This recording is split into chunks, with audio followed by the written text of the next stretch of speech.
우리 모두는 각자가 행복한 삶을 살기를 원하고 모두가 복된 인생을 누리기를 원합니다. 그런데 때로는 나는 주변 사람 때문에 나는 행복하지 않아. 때로는 나는 주변 환경이나 상황 때문에 나는 행복하지 않아 하는 그런 생각이 들 때가 있다는 거죠. 내 남편이 진심으로 변화된다면, 내 아내가 진실로 바뀐다면 내가 참 행복할 텐데 라고 생각할 때가 있다는 거죠. 내가 직면하고 있는 상황과 환경이 좀 더 달라진다면 나는 정말 행복할 텐데 라고 생각할 때가 있다고 하는 것이죠. 우리가 깊이 새겨야 할 것 하나는, 신앙인으로서 정말 깊이 새겨야 할 것 하나는, 참된 행복한 삶의 비결은 환경이나 상황 그리고 사람에게 있지 않다는 거예요. 우리 한번 따라서 합시다. 참된 행복의 비결은 나에게 달려 있습니다. 내 자신이 진실로 변화되면 주변의 환경이 변합니다. 내가 정말 진실로 변화되면 주변의 사람들이 달라지기 시작해요. 신기하게도 내가 변화되면 주위의 모든 것들이 변화되면서 내가 거뜬히 내 삶에 나타나는, 또 신앙의 모든 장애를 거뜬히 뛰어넘고 전진하며 행복한 삶을 누리게 된다는 것이죠. 예수 그리스도 안에서 저와 여러분이 먼저 진정한 변화를 경험하고 그 축복된 변화와 그 은혜의 삶을 이웃들에게 함께 증거해주는 복된 저와 여러분 될 수 있기를 주의 이름으로 축원합니다. 구약의 이스라엘 백성들의 삶은 신약 모든 성도들의 신앙의 하나의 표본과도 같습니다. 어떤 한 개인이나 한 가정 그리고 한 세대가 주 하나님을 진실로 경외하며 참으로 중심에서 그분을 섬기며 순종하며 누리는 축복은 우리도 역시 그들과 함께 더불어 순종하고 그 하나님을 경외함으로 하나님께서 예비하신 축복과 은혜의 삶을 누리도록 하나님께서 기록해 놓으신 바로 좋은 신앙의 표본이 되는 것이죠. 그러나 그와는 달리 어떤 개인이나 또 가정 또 한 세대가 하나님을 거스리고 불순종해서 하나님께로부터 버림을 받고 패해간 삶을 살다가 멸망하게 되는 그것은 믿는 우리로 하여금 그들과 같이 불순종하거나 패해간 삶을 살아서 결국은 하나님께 버림받는 삶이 되지 않도록 하기 위해서 하나님이 기록해 놓으신 경계해야 될 신앙의 하나의 표본이 되는 것입니다. 그래서 성경에는요, 신앙적으로 극히 대조가 되는 한 개인이라든가 신앙적으로 극히 대조가 되는 가정과 세대의 이야기가 지극히 의도적으로 다루어지고 있는 것처럼 기록된 곳이 많아요. 예를 들어서 똑같은 한 신앙의 한 그 믿음의 조상인 아브라함에게 두 아들이 있는데 이삭과 이스마엘의 신앙과 삶이 너무도 대조적으로 확연히 다르다고 하는 것이죠. 그리고 리브가라고 하는 한 어머니의 못에서 난 그 쌍둥이라 할지라도 야곱의 인생과 삶이 다르기 시작하고 또 예서가 보여주는 그런 신앙과 삶이 확연히 다르다고 하는 거예요. 그런가 하면 사울 왕과 다윗 왕이 다르고 엘리 제사장과 또 사무엘 제사장의 삶과 신앙이 다릅니다. 그런가 하면 여호수아 세대와 그 다음에 일어난 새로운 세대의 신앙이 다르고, 그리고 뭐예요? 북왕국 이스라엘과 남유다의 또 왕조의 그 신앙이 다릅니다. 그런데 구약의 역사 가운데 신앙적으로 너무나 대조가 되는 두 부류의 사람들을 보여주는 그 표본이 오늘 우리 읽은 말씀 가운데 기록되어 있는데, 바로 두 부류의 정탐꾼과 그들을 동조해서 따라간 두 서로 다른 세대의 그 모형입니다.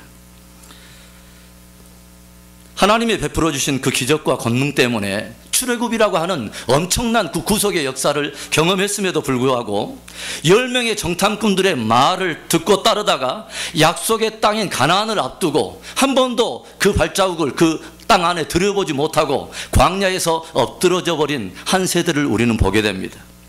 그와는 달리 여호수아와 갈렙의 말을 듣고서 광야에서 일어나 요단을 건너고 또 가나안 대적들을 물리치며 마침내 하나님께서 약속하신 축복의 가나안 땅을 유업으로 받은 또 하나의 다른 세대를 우리는 보게 됩니다. 똑같은 한 대상임에도 불구하고 바라보는 시선과 해석하는 시선에 따라서 전혀 다른 그림을 가질 때 우리가 무엇이라고 말합니까? 그것을 동상이몽이라고 우리가 말을 합니다. 바라보는 시선에 따라서 해석해 내고 생각하는 그 기준에 따라서 전혀 다른 그림을 갖고 있다고 하는 것이죠. 똑같은 하나님의 백성입니다. 그리고 똑같은 가나안 땅에 대한 약속을 가진 백성이에요. 그리고 똑같이 광야 가운데 행하였으며 똑같이 그들이 무찔러야 될 대적이 똑같은 대적입니다. 상황과 환경이 모두 다 같습니다. 그러나 이 두 세대의 반응이 달랐고 그 반응에 따라 그들은 전혀 다른 양극단의 두 운명을 걷게 된 것을 우리는 성경을 통해서 보게 되는 것이죠. 그렇다면 이 두 부류의 정탐꾼 그리고 이 두 세대의 차이는 어디에 있는 것일까요? 도대체 그들은 무엇이 서로가 다른 것입니까? 첫째로 관점과 기준이 달랐습니다. 그들은 바라보는 관점과 기준이 달랐어요. 10사람의 정탐꾼은 환경과 상황을 모두 자기들의 기준으로 판단하고 평가했습니다. 그러나 여호수아와 갈렙은 모든 상황과 환경을 또 그들 앞에 나타나는 대적과 모든 문제를 하나님의 기준으로 평가하고 분석을 해냅니다. 우리가 모든 문제와 상황을 자기 관점으로 바라볼 때는 항상 마지막 결론은 하나에 이를 수밖에 없어요. So, I cannot do anything. 그래서 나는 결국은 할 수 없다는 이 결론에 도착하게 돼요. 내가 기준이 되어서 문제와 상황을 바라보니까 그 상황과 문제와 모든 환경에 압도되어서 결국은 그 환경 앞에 놓여있는 내 초라한 자상을 보게 되고 결국은 나는 아무것도 할 수가 없다는 거예요. 그리고 이상하죠? 내가 할 수 없으니까 하나님도 할 수 없다는 이상한 불신의 생각에 이르게 됩니다. 관점과 기준의 출발이 잘못되어 있는 거예요. 우리들의 관점이란 우리는 보이는 대로 또 들리는 대로 그리고 느껴지는 대로 반응하는 자기 기준입니다. 우리 모두는 자기가 경험한 만큼만 그것을 인정하게 되고 그 경험을 넘어선 또 다른 어떤 상황과 문제가 나타나면 결코 그것을 받아들이지 못할 때가 너무 많아요. 그래서 어떤 한 낚시꾼이 저수지에 가서 낚시를 하다가 모두 다 팔뚝만한 큰 고기는 다 놓아주더니 작은 손바닥만한 고기만 모두 다 잡아들이는 거예요. 그래서 옆에 있는 사람이 물었대요. 아니 왜 큰 고기는 다 놓아주고 이렇게 작은 고기만 이렇게 받아들입니까? 그랬더니 그 낚시꾼이 이런 아름다운 말을 전해줬대. 우리 집에서는 큰 고기를 요리할 만한 큰 팬이 없습니다. 그래서 저희 집에서는 작은 팬밖에 없기 때문에 이렇게 작은 고기만 잡아들이는 것입니다. 내가 경험하지 않았기 때문에 자기 관점과 자기 기준의 경계를 넘어서 본 적이 없는 거예요.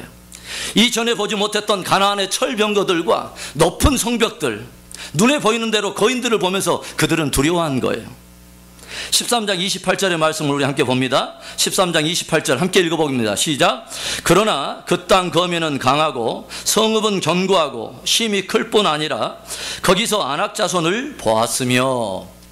출애굽에서 광야를 지나오던 이 이스라엘 백성들에게는 기껏 지금까지 그들이 경험한 거라고는 나무 막가지로 양떼를 치는 목축일이었습니다. 그런데 이미 농경 문화가 정착해 있고 이미 철기 문화를 가지고 있는 이 가나안 사람들을 볼 때 그들은 힘이 위축될 수밖에 없었을 거예요. 더군다나 높은 성벽들을 그들은 이전에 한 번도 본 적이 없어요. 거기에는 거대한 아낙 자손들, 거대한 거인 족속들이 있어요. 어떻게 보면 그들이 지금 분석하고 바라보고 있는 시선은 지극히 이성적이고 사실적인 거예요. 거대한 족속이 있는 것도 사실이에요. 그들이 훨씬 강해 보이는 것도 사실이에요. 왜냐하면 그들은 보이는 대로 그리고 들리는 대로 느껴지는 대로 그들은 분석하기 때문에 그것은 어떻게 보면 지극히 이성적이고 합리적인 판단일 수 있어요. 그런데 결국은 무엇입니까? 결론은 뭐죠? So. 그래서 우리는 그들을 당할 수 없다고 하는 것이 마지막 결론이에요. 우리가 지피지기면 뭐라고 그래요? 백전백승이라고 말해요. 적을 알고 나를 알면 백전백승이라는 거죠. 나갈 때마다 싸워서 이길 수 있다는 거죠. 그런데 오늘 이 본문의 이스라엘 백성들은 적을 알고 진짜 나의 실체를 알기 시작하면서 어떤 일이 벌어집니까? 적을 알고 나를 정말 알면서 어떤 일이 벌어져요? 두려움이 찾아오기 시작하고 두려움이 나를 엄습하면서 결국은 아무것도 할 수 없다는 그런 결론에 이르게 되는 것이죠. 보이는 대로 생각하고 내가 기준이 된다면 내가 할 수 있는 것은 하나도 없습니다. 상황을 따라 파악하고 환경을 따라 분석해 보니까 내가 할 수 있는 것은 하나도 없다는 결론에 이르게 되는 거예요. 38년이나 돼서 병이 깊어졌습니다. 그리고 주변에 그 가족들도 심히 포기할 정도예요. 하나의 상황이고 분명한 하나의 사실이죠. 그런가 하면 죽은 지 나흘이나 됐어요. 이미 그 시체 안에서 썩은 내가 진동을 합니다. 하나의 분명한 사실이고 상황이에요. 거센 풍랑이 일고 새벽에 어둠이 짙게 깔린 바다 한복판입니다. 이것도 분명히 부인할 수 없는 지금의 상황이고 하나의 사실이에요. 가진 것은 5병2호밖에 안 되는데 먹일 사람이 2만 명이 넘어요. 분명한 사실이죠. 정확히 이성적으로 분석해 내온 하나의 사실입니다. 분명히 사실이고 있는 그대로의 상황인데 내가 기준이 되어서 이렇게 평가하고 분석한 마지막 결론은 그래서 나는 할 수 없다는 거예요. 분석은 정확했어요. 예, 분명히 사실적인 상황인데 마지막 결론은 나는 할 수 없다는 것이 결론이 되어버린 것이죠. 거대한 안악자손만 보고 견고한 성읍만 보입니다. 그리고 그들 앞에 놓여있는 나의 모습은 초라한 메뚜기가 되는 것이죠. 그러나 여호수아와 갈렙은 하나님의 관점으로 바라보고 하나님의 관점으로 평가합니다. 모든 상황과 문제를 하나님의 기준으로 바라봐요. 여전히 그곳에 나머지 10 정탐꾼이 보았던, 함께 보았던 거대한 안악자손들이 있고, 여전히 그들과 함께 보았던 견고한 성읍도 놓여 있어요. 여전히 강한 철병거로 무장하고 있는 대적들이 함께 그 자리에 여전히 있습니다. 상황이 하나도 변하지 않았어요. 문제도 하나도 해결되지 않았어요. 여전히 있는 그대로의 사실이고 그대로 하나의 상황입니다. 그러나 앞에 놓인 모든 문제와 상황을 하나님의 관점으로 바라보기 시작할 때는 전혀 다른 결론에 도착한다고 하는 것이죠. 그 땅에 대해서 하나님은 뭐라고 말씀하시는가 하는, 사람의 평가가 아니라 하나님은 그 땅에 대해서 뭐라고 말씀하시는가, 어떤 약속을 우리에게 주셨는가, 그 말씀에 귀를 기울입니다. 그리고 나에게 지금 우리에게 약속해 주신 하나님, 그분은 과연 어떤 분인가 하는 것을 깊이 묵상하는 가운데 모든 상황은 달라지기 시작해요. 그들이 비록 철병거를 가지고 거대한 안악자손인데 이 모든 상황을 하나님의 존재 앞에 놓으니까 오히려 그 거인들이 하나님 앞에 메뚜기가 되고, 내게 능력 주시는 그분 안에서 하나님이 기뻐하시면 나는 능히 그 땅을 취하리라. 모든 기준이 하나님과 하나님의 약속한 말씀 위에서 평가해 보니까 모든 것이 다 가능한 것이죠. 오히려 거인이 메뚜기가 되고 하나님께서 우리에게 능력을 주신다면 오히려 그들은 우리의 밥이 된다고 하는 것이죠. 그래서 믿는 우리들에게는요, 지피지기면 백전백승하는 게 아니에요. 적을 알고 나를 알면 알수록 오히려 더 위축되는 거예요. 믿음의 관점이란 무엇이냐? 내가 하나님을 알면 알수록 그것이 나의 능력이 되는 거예요. 내가 하나님의 능력에 붙들리면 붙들릴수록 그것이 나의 힘인 거예요. 하나님을 알고 적을 알면 백전백승인 것입니다. 저와 여러분이 누구인가가 중요한 게 아니에요. 성경에 나타나는 모든 사건 속에 역사하는, 또 많이 기록된 그 기적의 모든 일들을 보면 저와 여러분의 수준으로서는 하나도 감당할 수 있는 것들이 아닙니다. 그래서 하나님의 수준과 우리의 수준을 깊이 생각하다 보면 거기에 필요한 것은 우리의 분석이 아니라 그분이 나를 위해서 행하시면 하실 수 있을 거라고 하는 하나의 믿음이 필요한 거예요. 그래서 믿음의 관점은 위대한 거예요. 믿음의 결정은 위대한 거예요. 내가 할 수 없으니까 하나님도 할 수 없다는 그 불신이 아니라 하나님이 능히 하실 수 있는 분이기 때문에 그분이 내게 능력을 주시면 능력 주시는 자 안에서 나는 모든 것을 할 수 있느니라. 그 믿음이 결론이 되는 거예요. 오늘 본문의 8절의 말씀 우리 다시 한번 읽어봅니다. 시작. 여호와께서 우리를 기뻐하시면 우리를 그 땅으로 인도하여 들이시고 그 땅을 우리에게 주시리라. 이는 과연 젖과 꿀이 흐르는 땅이니라. 우리 한번 따라서 해봅시다. 여호와께서 우리를 기뻐하시면 우리를 그 땅으로 인도하여 들이시고 그 땅을 우리에게 주시리라. 병에 든 지 38년 됐어요. 하나의 사실이죠. 죽은 지 나흘 됐습니다. 광야고 저녁이며 먹일 사람이 2만 명입니다. 분명히 하나의 사실이에요. 그런데 우리들은요, 자기 기준에 지극히 충실하다 보면 하나님 앞에 나아갈 때도 주님 앞에 기도하면서도요, 그 사실을 지나치게 주님 앞에도 설득하려는 그런 경향이 있어요. 주님 1, 2년이 아니랍니다. 벌써 병에 든 지 38년이나 됐답니다. 주님 아라비아 숫자 아시죠? 38년.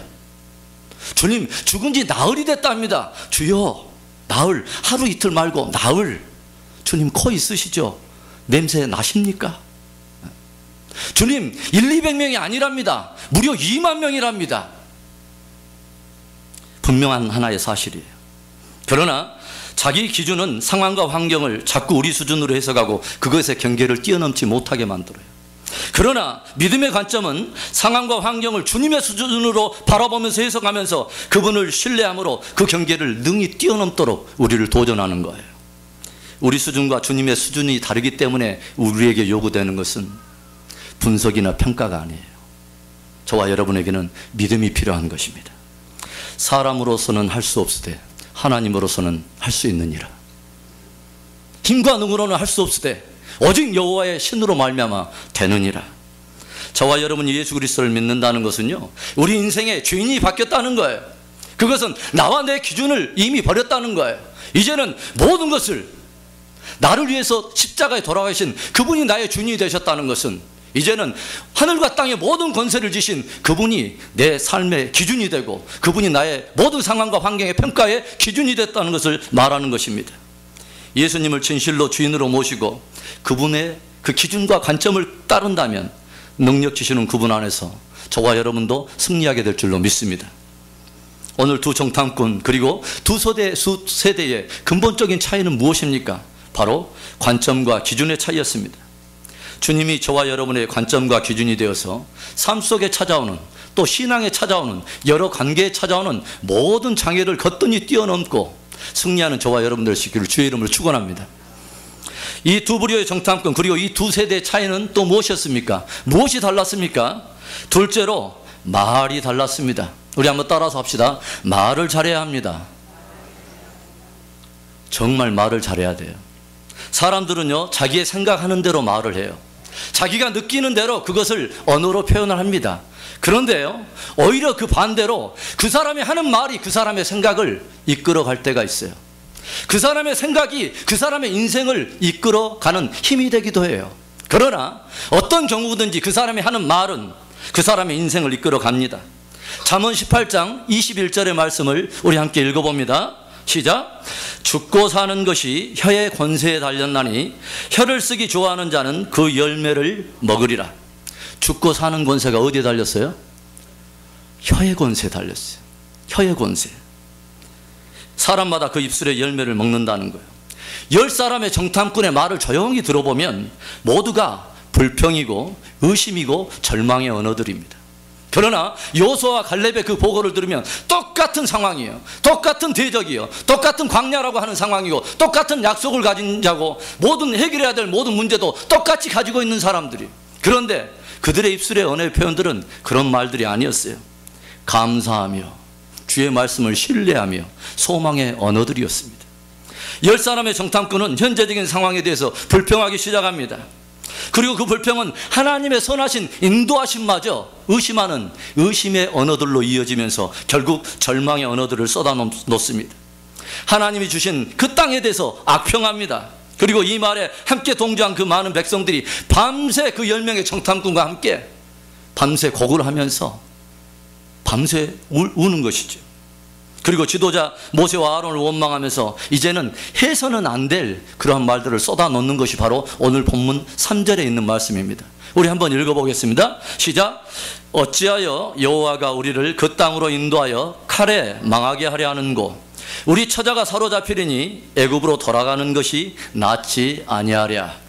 결국 하나님은 이들에게 어떤 존재냐면 얻을 수도 없는 땅을 자기 백성들에게 인도하심으로 임해서 그들에게 약속을 주시는 거짓말장이요, 무능하게 그 대적들에게 자기 백성들을 다 넘겨 칼에 죽게 하려고 지금까지 인도하신 악한 하나님이 되는 것이죠. 처자들을 사로잡히게 하는 악한 신이라는 거예요. 그래서 그들이 결국 마음속에 생각하는 것은 우리가 차라리 예전에 애굽에 그대로 남았으면 좋았을 뻔이라는 거죠. 한마디로 공연히 신앙생활을 했다는 거예요. 한마디로 세상에서 그렇게 차라리 하나님 없이 사는 것이 참된 지혜였다는 그런 후회하는 것이죠. 늘 패배주의적인 언어, 늘 과거 지향적인 소극적인 언어. 이 10 정탐꾼의 말에 동조하면서 그들의 말을 그대로 자기의 생각으로 수용해버린 출애굽 1세대에게 모든 감사의 언어란 점점 사라지고 말았어요. 그들은 지금까지 하나님이 애굽에서 그들을 인도하시기 위해서 어떤 기적과 은혜를 베푸셨는가를 모두 다 그들의 기억 속에 다 묻어버렸습니다. 그리고 광야에서 그들이 줄일 때마다, 그들이 대적을 만날 때마다 어떻게 보호하시고 밤의 달과 낮의 해가 그들이 상하지 않도록 하나님께서 약속해 주고 보호해 주신 하나님의 보호와 공급하심을 모두 다 잊어버렸습니다. 이제는 무려 200만이 넘는 그 세대의 모든 사람들이 그들에게 동조하고 그 원망과 불평이 전염이 되어서 한 목소리로 하나님에 대적하고 하나님을 거스리는 편에 모두가 함께 서게 된 것이죠. 그런 그들에게 하나님께서 어떤 말씀을 들려주십니까? 28절 말씀입니다. 읽어봅니다. 그들에게 이르기를 여호와의 말씀에 나의 삶을 가리켜 맹세하노라. 너의 말이 내 귀에 들린 대로 내가 너희에게 행하리니. 하나님께서 어떤 말씀을 들려주냐면 너희들이 내 귀에 들려진 말대로, 즉 너희가 말한 대로, 너희의 고백대로 너희들은 그 혀의 열매를 먹게 되리라 하는 그런 말씀이죠.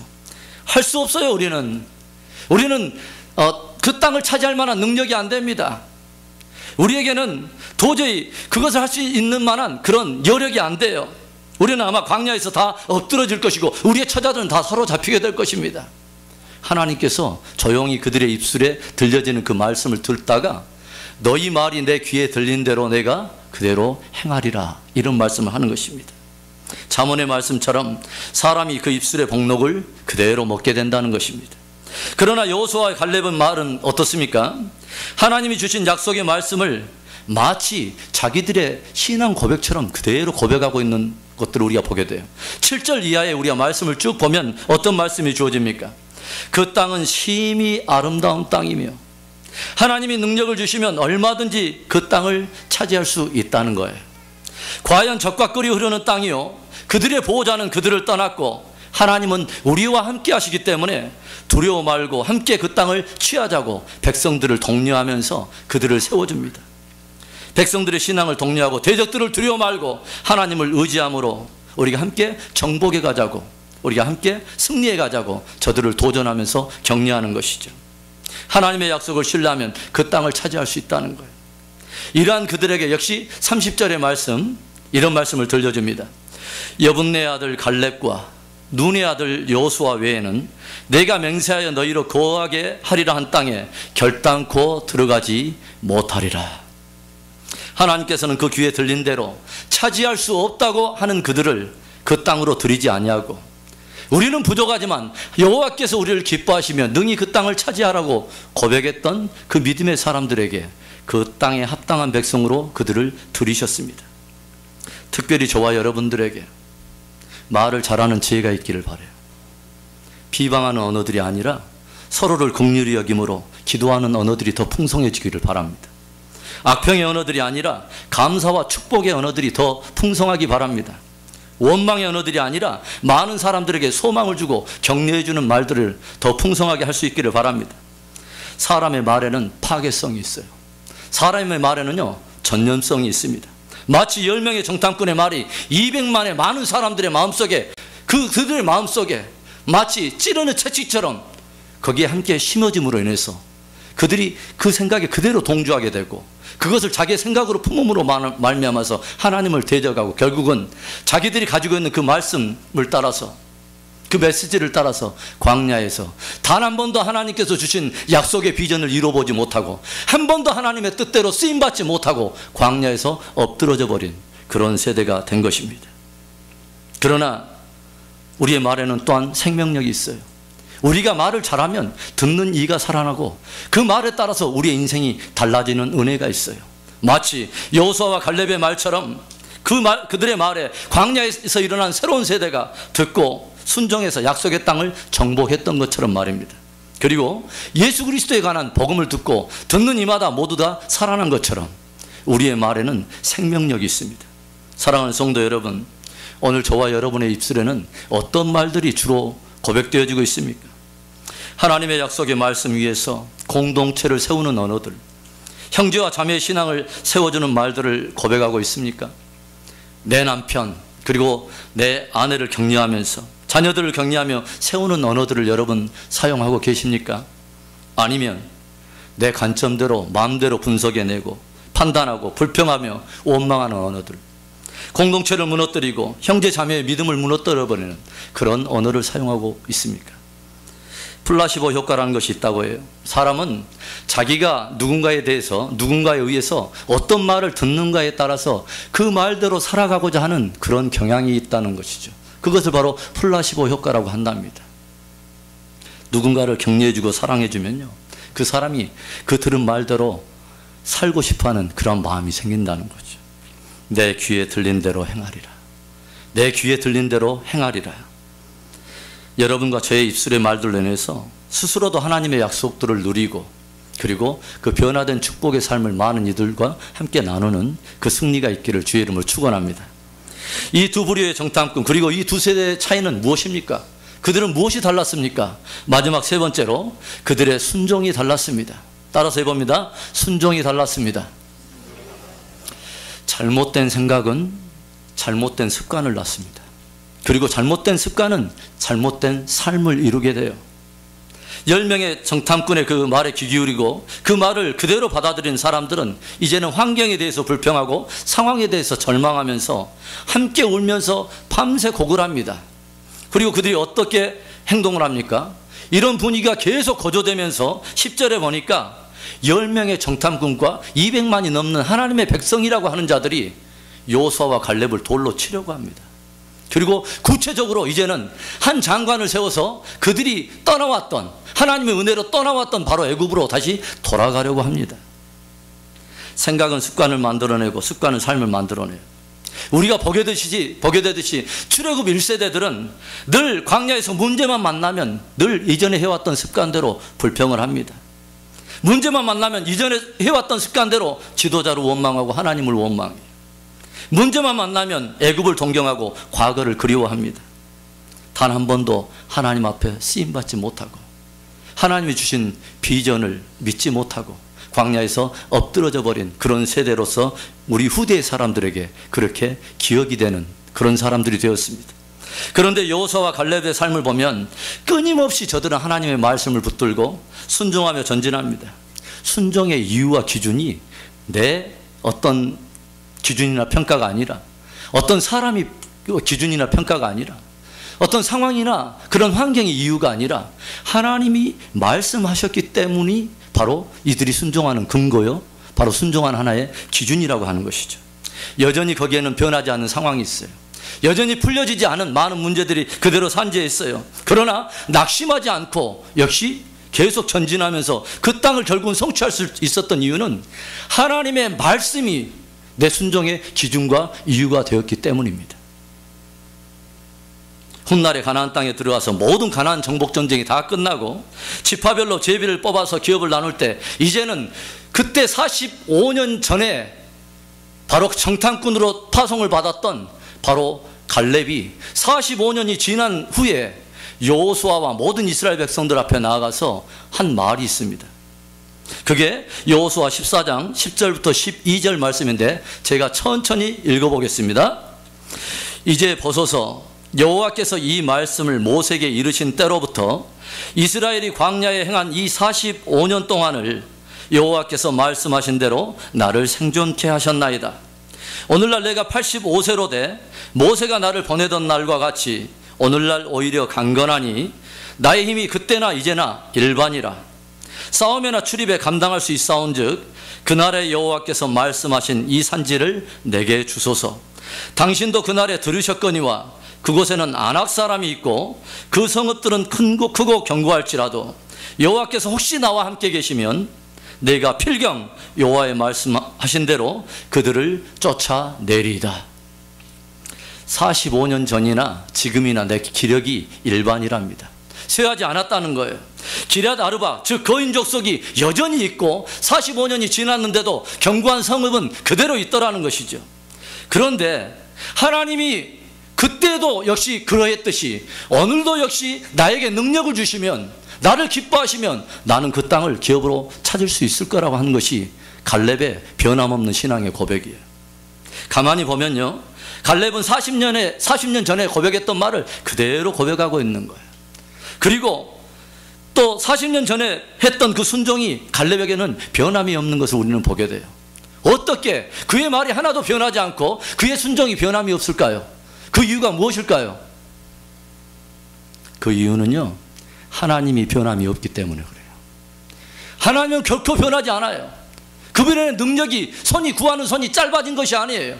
다만 그분을 신뢰하는 우리의 믿음의 분량이 늘 작은 팬만 가지고 작은 물고기를 요리했던, 그럴 때는 하나님이 크신 하나님의 수준의 응답을 주실 수가 없는 거예요. 상황은 변하고 사람도 변합니다. 그러나 하나님은 변함이 없으십니다.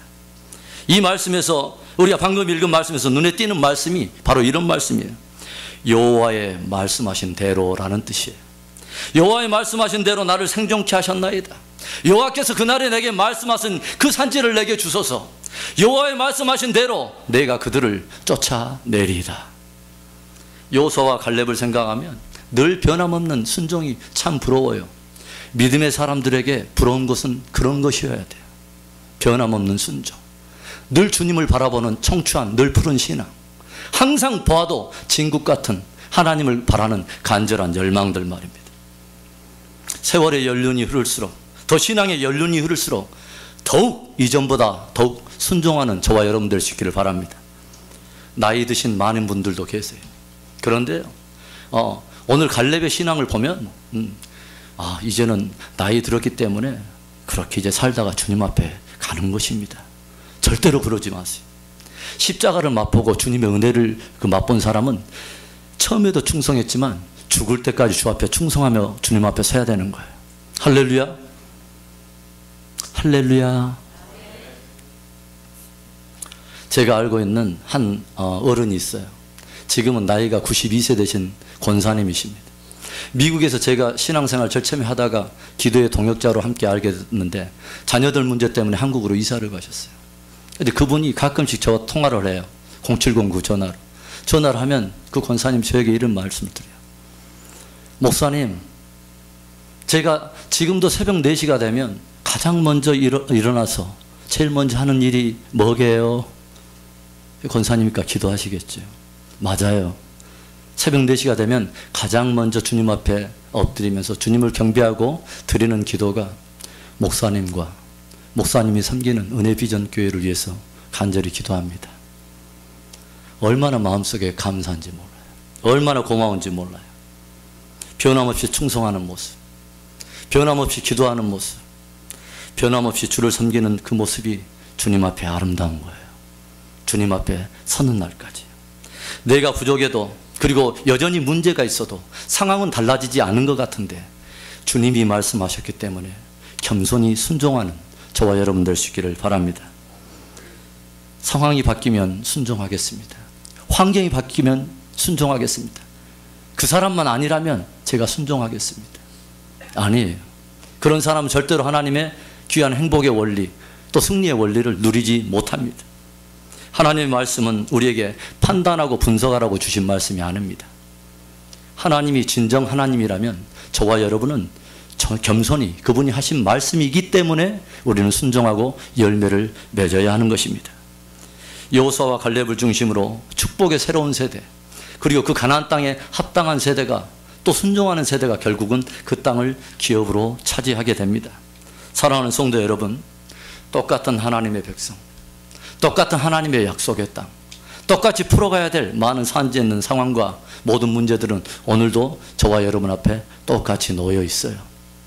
오늘 이 말씀을 통해서 나는 앞으로 어떤 관점으로 살 것인가, 나는 어떤 말을 하면서 살 것인가, 나는 어떻게 순종하며 살 것인가를 물으면서 하나님의 관점으로 모든 삶과 신앙의 장애를 뛰어넘어 끝까지 승리하는 저와 여러분 될 수 있기를 다시 한번 주님의 이름으로 축원합니다. 기도하겠습니다.